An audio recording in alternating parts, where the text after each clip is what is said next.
There's been a dramatic change here over the past day, and it's one that happens every year, but honestly 4 times a year, and every time it seems to catch me off guard, and that is the changing of the seasons. This is the first week of September, but right now it is so evident that fall has hit.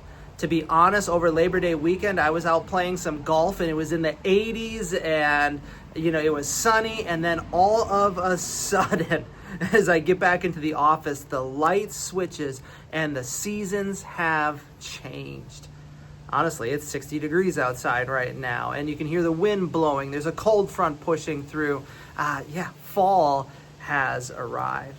And as it got me thinking, as I was just experiencing this change, is that the changing of the seasons is something that God shows us very clearly through Bible, that is something that is inside of his grasp. And I think there's a really cool passage that talks about seasons and seasons changings. And so if you would open your Bibles with me to Ecclesiastes 3. As a matter of fact, a lot of us probably are familiar or maybe even remember hearing it on the radio, the song, to every season turn, right? And this is the passage that it comes from. And so Ecclesiastes 3, let's read this together as we're talking about seasons changing. And it says this: "For everything there is a season, and a time for every matter under heaven, a time to be born and a time to die, a time to plant and a time to pluck up what is planted." Harvest season, right?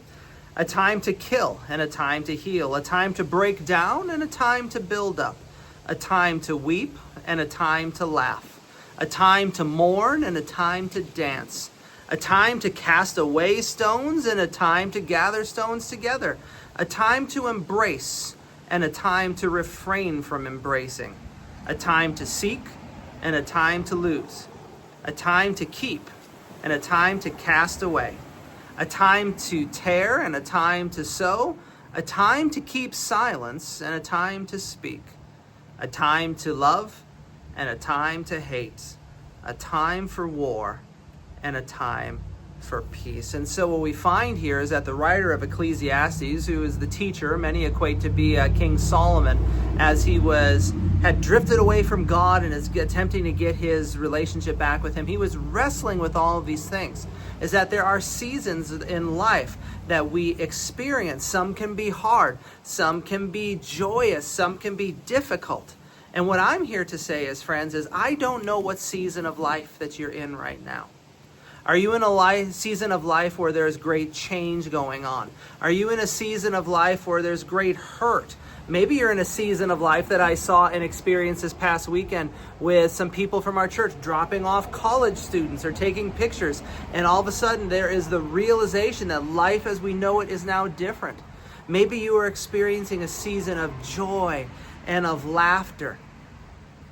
Whatever it is, I want us to make sure that we're embracing it today, because I want us to reread verse 1 again, where it says this: "For everything there is a season and a time for every matter under heaven." Friends, what I take from that is such an important lesson, and that no matter what season we're in, God has orchestrated that season and God walks with us through that season.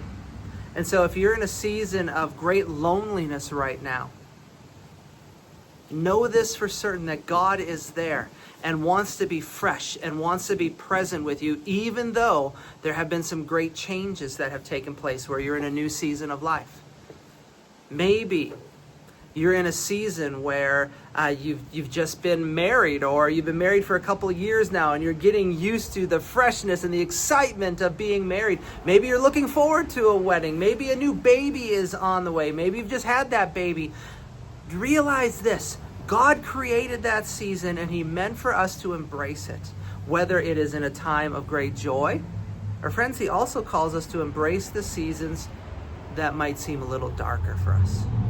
But no matter what it is, know that God is the one who orchestrated it and he's there with you. So as we look towards fall, I've taken this into my mindset, because I was always one of those that hated the change of the seasons. I loved it when it was summer. I'm going to embrace the seasons this year.